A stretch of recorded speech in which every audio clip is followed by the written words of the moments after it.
اب مرشد پاک کا بھی ذکر ہوا ہے تو وہ بھی تبرکن کر دیتے ہیں. مرشد پاک کی فرماندے نے یہ رسالہ ہے کشیریہ امام ابو القاسم کشیری رحمۃ اللہ تعالی، اس میں آپ لکھتے ہیں حضرت شب المروزی رحمۃ اللہ تعالی ایک بزرگ ہوئے، فرماتے ہیں حضرت کہ میرا دل نہ گوشت کھانے کو چاہا، میں نے ایک درہم کا گوشت خریدا. تب شاپر تو نہیں ہوتے تھے.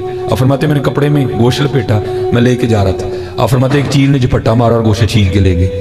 وہ ہماری طرح کے لوگ نہیں تھے، وہ آج دے دور ہوتا تھے انہوں گالا کٹن لگ پہ. آپ فرماتے آگے مسجد سی، میں مسجد چلا گیا، نوافل پڑھے، نماز اثر پڑھی، مغرب پڑھی، مغرب پڑھ کے گھر آیا. تو جب گھر آیا نا تو بیوی نے سامنے لا کے نا روٹی اور ساتھ گوشت رکھا. فرماتے میں بڑا آرام ہوا، میرا گوشت تو چین چھین کے لے گئی تھی، اس نے گوشت کہاں سے پکا لیا؟ کہتے میں نے پوچھا پل یہ لوگ کہ تو گوشت کتوں پکایا؟ کہتی ہے میں سین میں کھڑی تھی تو گوشت کی نا ایک چھوٹی سی پوٹلی تھی، وہ دو چیلیں آپس میں لڑ رہی تھی تو گوشت میرے سین میں گر گیا، میں نے پکا لیا. آپ فرماتے ہیں میں نے اللہ کا شکر ہے، تمام تعریفیں اس ذات کے لیے ہیں کہ میں تو اسے بھول جاتا ہوں لیکن وہ مجھے کبھی نہیں بھولا. تھا تو صحیح ہے، نام لو تو صحیح، کبھی پڑھ کے تو دیکھو. وہ بس بزرگوں کے اپنے اپنے رنگ ہے. تو مجھ سے نہ بڑا پیار تھا. مرشد پاک کی بھی جب ہم اس طرح کی غلطیاں ہائی لائٹ کرتے ہیں نا تو پھر مرشد پاک کو غصہ آتا ہے، کہتے ہیں مر جانا ہے، تیرے جیسے کئی مر گئے، تیرے جیسے کئی مر گئے، تو سڑ، تو مر، تو اپنے کمرے میں مر جانا بیٹھ گئے کیڑے کٹ کٹ کے، تو مر جانا اپنے کمرے چ بیٹھے بیٹھے. تو سڑ، تو مر، اس نے اپنے کمرے میں مار جانا ہے. جی سرکار سب نے مرنا ہے، مرنے سے کس کو انکار ہے؟ لیکن الحمدللہ جو لوگ دین کو کنٹریبیوٹ کر کے گئے ہیں اور دین کی صحیح تعلیمات بتا کے گئے ہیں وہ آج بھی زندہ ہیں. یہ دیکھ لیں امام بخاری، امام مسلم، ان کے زمانے میں ان کو اتنی دنیا نہیں جانتی تھی، اللہ نے ان کی کنٹریبیوشن قبول کی ہے. انجینئر محمد علی مرزا کو کیا پتا بابا کیا ہوتا ہے؟ بابے کا ایک وکھری جہاں ہوتا ہے. بلانا کبھی ہمیں بھی، سرکار پھر بلا رہے ہیں، آ جائیں، اکیلے آئیں، باڈی گارڈ نیچے رکیں گے. پھر تو بھی بتا باعزید کیا ہوتا ہے، میں بھی بتاؤں گا باعزید کیا ہوتا ہے. میں نے تو بتا دی جو بتانا تھا، ہاں آپ نے کیا بتانا ہے آگے ہمیں.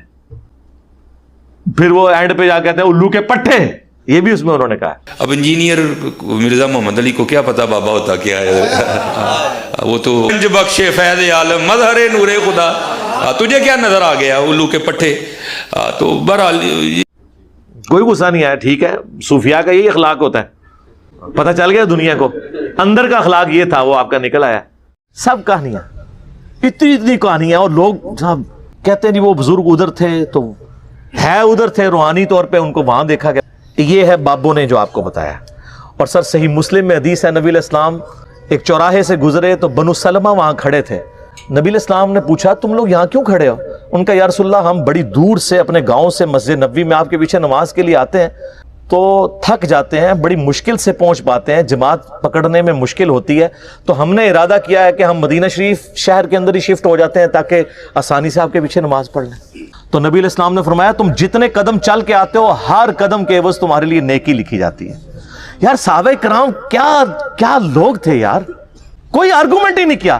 کہا یا رسول اللہ ٹھیک ہے ادھر ہی رہیں گے.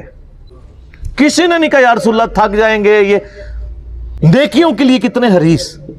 اور کسی نے یہ بھی نہیں کہا کہ حضور ہمارے قدموں کی خاک سے جو خاک اڑتی ہے، ہمارے گھوڑے کے قدموں کے سم سے جو خاک اڑتی ہے، وہ جب گھوڑے کے نتھنے میں بیٹھے تو اس کے برابر بھی کوئی امت کا ولی غوث قطب ابدال نہیں ہو سکتا.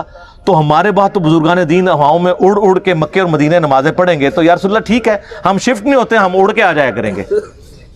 اس زمانے میں کوئی نہیں اڑتا تھا، آج بھی کوئی نہیں اڑ سکتا میرے بھائی، کہانی ہے سب. اگر کسی کو زوم ہے نا اڑ سکتا ہے، تو سارے بزرگان دین اکٹھا کہتے ہیں دنیا اولیاء اللہ سے خالی نہیں ہے، ایک ولی لے آؤ نا سر، منار پاکستان پہ چڑھاتے ہیں. لیکن ہمیں تو یقین ہے کہ وہ شہادت کے رتبے پہ پہنچیں گے.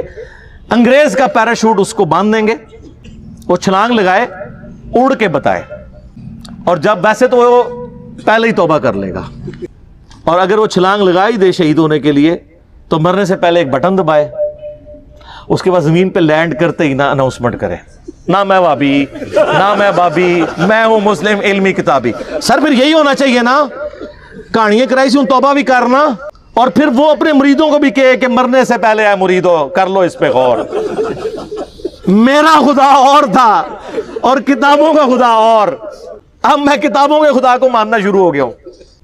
سر یہ چھوڑ دیں، جن کو اپنے بزرگوں پہ مان ہے نا، ان کے ساتھ آپ جہاز میں فلائٹ لیں، سارے مرید کٹھے ہوں، بڑے بڑے امیر مرید ہوتے ہیں نا، کاکپٹ سے صرف پائلٹ کو نکال کے نا پیچھے لیں اور کسی ولی اللہ کو بٹھا دیں کاکپٹ میں، وہ یہ جہاز لینڈ نہیں کرا سکتا, اڑنا تو بڑی دور کی بات ہے, اس دنیا میں نہیں لینڈ کرے گا, آخرت کی زندگی میں, لیکن فائدہ کوئی نہیں نا سر, لینڈ ہوئے گا انشاءاللہ.